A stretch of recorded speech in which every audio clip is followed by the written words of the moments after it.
देवरिया पहुंचे सपा मुखिया अखिलेश यादव। दुबे परिवार ने मिलने से किया इनकार। प्रदेश में दिल दहला देने वाले देवरिया कांड में हुई 6 हत्याओं के बाद सियासत लगातार जारी है। इस सिलसिले में सोमवार को पीड़ित परिवारों से मिलने सपा मुखिया व पूर्व मुख्यमंत्री अखिलेश यादव पहुंचे। दुबे परिवार के बेटे देवेश दुबे ने उनसे मिलने से मना कर दिया। देवेश दुबे ने कहा कि अखिलेश यादव की सरकार में ही मेरे साथ अन्याय हुआ, अब उनसे मिलकर कोई फायदा नहीं है। देवेश दुबे का एक वीडियो सोशल मीडिया पर वायरल हो रहा है। उस वीडियो में उन्होंने कहा कि वर्ष 2014 में समाजवादी पार्टी की सरकार थी। उसी वक्त हमारे पिता सत्यप्रकाश दुबे ने सरकार से गुहार लगाई थी कि हमारी भूमि का हमारे मानसिक विक्षिप्त चाचा से जबरिया दबंग प्रेमचंद यादव द्वारा बेनामा कराया जा रहा है, लेकिन उस वक्त कोई सुनवाई नहीं हुई। उन्होंने इन्हीं सब वजहों के कारण अखिलेश यादव से मिलने से इनकार कर दिया। देवेश दुबे ने कहा कि समाजवादी पार्टी के लोग मुझसे मिलने आए थे। उन्होंने कहा कि अखिलेश यादव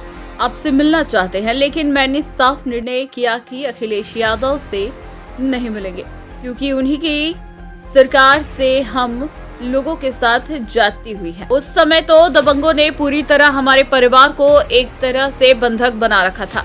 किसी भी शिकायत पत्र पर उनके प्रभाव के कारण कोई कार्रवाई नहीं होती थी। बताते चले कि 2 अक्टूबर को देवरिया जिले के फतेहपुर गांव के लहड़ा टोला में एक ही परिवार के 5 लोगों की निर्मम हत्या कर दी गई, जिसमें सत्यप्रकाश दुबे, उनकी पत्नी किरण दुबे के अलावा सलोनी, नंदिनी और गांधी शामिल हैं। इसके अलावा पूर्व जिला पंचायत सदस्य प्रेमचंद यादव की भी हत्या हुई थी। दुबे परिवार से मिलने गए, वहाँ एक भी सदस्य नहीं थे, इसमें क्या माना है? देखिए, मेरी जिम्मेदारी ये है। देखिए, मैं जानता हूँ यार नवीन भाई तो और ये बात आप भी जानते हो, और जब मैं पहुंचा हूँ तो मैंने वो बाइट भी सुनी है।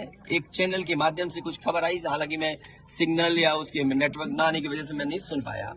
जो बात मुझे समझ में आई कि वो परिवार नहीं मिलना चाहता, ये उसकी भावना है और उसको उसकी बेटे की भावना नहीं हो सकता हो।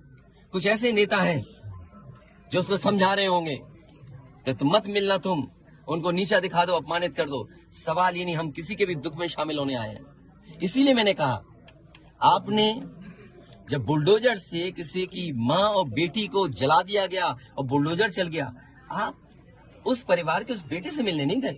उस बेटे को इस सरकार ने ठंड में नंगा किया था। अरे हम तो कहते हैं उस बेटे से तुम क्यों नहीं गला मिलते हो जाकर, क्यों नहीं मिलते जाके सरकार? मैं आर्थिक सहायता इस परिवार की भी, और अगर वो परिवार कहेगा तो मैं उस परिवार की भी मदद करूंगा। देखिए, मैं डीएम के स्टेटमेंट को मैं मानता हूं। डीएम ने जो बात कही कि रिटेलिएशन में वो घटना हुई, और उस समय किसके मन में, किसके दिमाग में क्या था, किस वजह से अंधकार छा गया, और फिर उस घटना की वजह से घटना हुई है। और घटना वो भी गलत है, घटना ये भी गलत है। अगर ये सवाल आप पूछते हैं मासूमों के लिए, मासूमों की कभी जान नहीं जाती। अगर प्रेम यादव की जान न गई होती तो प्रेम यादव की जान नहीं जाती तो किसी मासूम किसी की जान नहीं जाती। आखिरकार सरकार क्यों इस बात को छिपाना चाहती है कि प्रेम यादव को भुला करके मारा, और किसने मारा, धारदार से कैसे मारा? और यही नहीं, आप बताइए, सुल्तानपुर में क्या एक ब्राह्मण डॉक्टर को ड्रिल से नहीं मार दिया? ड्रिल से, क्या ड्रिल से नहीं मारा? क्या उनके परिवार के बच्चों को आपने गले लगाए? क्या उनके परिवार के सदस्य अस्पताल मिलने गए? क्या आपने सोशल मीडिया के लिए वो तस्वीरें खिंचवाई कि उनसे गले मिलते हुए तस्वीर खिंचा लें? मैं जानता हूँ दुख किसी के जाने का, किसी के खोने का। आज हम जरूर इस परिवार के साथ हैं या और लोग हैं, लेकिन जब वो अकेले बैठेंगे, कभी याद आएगी उनके परिवार के सदस्य की, तो उन पर क्या गुजरेगी, सोचिए आप। क्या बेटियां उसकी छोटी क्या बुलडोजर चलेगा? ये जनता रोक देगी बुलडोजर को। और सवाल ये नहीं है, सवाल ये नहीं है। एक मिनट चाहिए ना, सवाल मैं बैठा हूँ। ये जो बुलडोजर चलाने की भाषा है, जो बुलडोजर चलाने की संस्कृति है, ये मत समझिए बुलडोजर में दिमाग नहीं होता है। अगर बुलडोजर न्याय देने लगा तो अगली सरकार भी यही करेगी। इसलिए मैं सोचता हूं कि अगर आप योगी हैं, योगी की परिभाषा यही है, दूसरे का दुख अपना दुख समझे। आप अपना गिराते हैं तो मुआवजा लेते हैं।